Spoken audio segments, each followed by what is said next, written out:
Hi guys, എല്ലാവർക്കും സ്വാഗതം. Hello friends, എല്ലാവർക്കും ഒരു പുതിയ വീഡിയോയിലേക്ക് സ്വാഗതം. അപ്പോൾ ഞാൻ ഇന്നൊരു സ്നാക്ക് റെസിപ്പി ആയിട്ടാണ് വന്നിരിക്കുന്നത്. ഇത് നമ്മുടെ മെയിൻ ഇൻഗ്രീഡിയൻറ്റ് വരുന്നത് ഏത്തപ്പഴമാണ്. ഏത്തപ്പഴം വെച്ചിട്ട് സിമ്പിളായിട്ട് ഉണ്ടാക്കാൻ പറ്റുന്ന ഒരു റെസിപ്പിയാണിത്. അപ്പോൾ നമുക്ക് വീഡിയോയിലേക്ക് കിടക്കാം. അതിനായിട്ട് ഞാനിവിടെ ഒരു 2 ഏത്തയ്ക്ക കട്ട് ചെയ്ത് വെച്ചിട്ടുണ്ട്. അത്യാവശ്യം നന്നായിട്ട് പഴുത്ത ഏത്തയ്ക്കയാണ് ഞാൻ എടുത്തിരിക്കുന്നത്. ഇനി ഇതിലൂടെ നമുക്ക് വേണ്ടത് 1/2 കപ്പ് തേങ്ങയാണ്. ഇനി നമുക്ക് മധുരത്തിന് ആവശ്യമായിട്ടുള്ള പഞ്ചസാര എടുത്ത് വയ്ക്കാം. ഞാനിവിടെ ഒരു 3 ടേബിൾ സ്പൂൺ പഞ്ചസാര എടുത്തിട്ടുണ്ട്.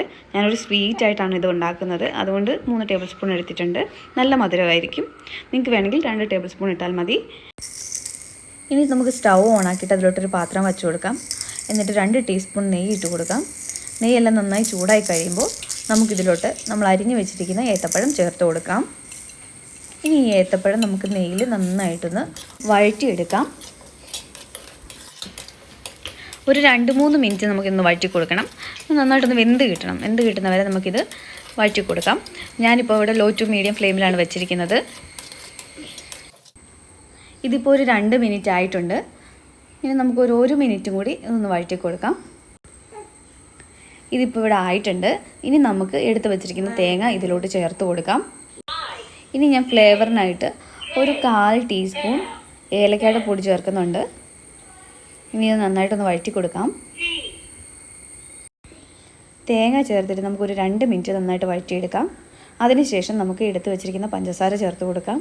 ഇത് നന്നായിട്ടൊന്ന് മിക്സ് ചെയ്തെടുക്കാം. ഈ പഞ്ചസാരയൊക്കെ നന്നായിട്ട് മെൽറ്റായിട്ട് ഈ ഏത്തപ്പഴത്തിലെല്ലാം പിടിക്കണം. അപ്പോൾ നമുക്കൊരു 2 മിനിറ്റോളം ഇത് നന്നായിട്ടൊന്ന് ഇളക്കി കൊടുക്കാം. ഇവിടെ പഞ്ചസാരയൊക്കെ ഇത് മെൽറ്റായി തുടങ്ങിയിട്ടുണ്ട്. ഇപ്പോൾ ഇവിടെ പഞ്ചസാരയൊക്കെ നന്നായിട്ട് മെൽറ്റായിട്ട് ഏത്തപ്പഴത്തിലൊക്കെ നന്നായിട്ട് പിടിച്ചിട്ടുണ്ട്. ഇനി നമുക്ക് സ്റ്റൗ ഓഫാക്കി കൊടുക്കാം. അപ്പോൾ നമ്മുടെ അടിപൊളി ഒരു സ്നാക്ക് ഇവിടെ റെഡി ആയിട്ടുണ്ട്. ഇത് സ്നാക്കായിട്ടും സ്വീറ്റായിട്ടും ഒക്കെ നമുക്ക് ഉണ്ടാക്കാവുന്നതാണ്. ഞാനിപ്പോൾ ഇവിടെ സ്വീറ്റായിട്ടാണ് ഉണ്ടാക്കിയിരിക്കുന്നത്. നിങ്ങളെല്ലാവരും ഒന്ന് ട്രൈ ചെയ്ത് നോക്കണം. വളരെ പെട്ടെന്ന് ഉണ്ടാക്കാൻ പറ്റുന്ന ഒരു റെസിപ്പിയാണ്. നമ്മളെപ്പോഴും ഏത്തയ്ക്ക പുഴുങ്ങി കൊടുക്കുമ്പോൾ കുട്ടികൾക്കൊക്കെ ആണെങ്കിലും മടുപ്പാവും. അന്നേരം ഇതുപോലെയൊക്കെ ഒന്ന് ട്രൈ ചെയ്ത് നോക്കണം. അപ്പോൾ നിങ്ങൾക്ക് വീഡിയോ ഇഷ്ടമായെന്ന് വിചാരിക്കുന്നു. വീഡിയോ ഇഷ്ടമായെങ്കിൽ എല്ലാവരും ഒന്ന് ലൈക്ക് ചെയ്യുക, ഷെയർ ചെയ്യുക. ഒപ്പം ഇതുപോലുള്ള സിമ്പിളായിട്ടുള്ള വീഡിയോസിനായിട്ട് ചാനൽ ഒന്ന് സബ്സ്ക്രൈബ് ചെയ്യുകയും കൂടി ചെയ്തേക്കണേ.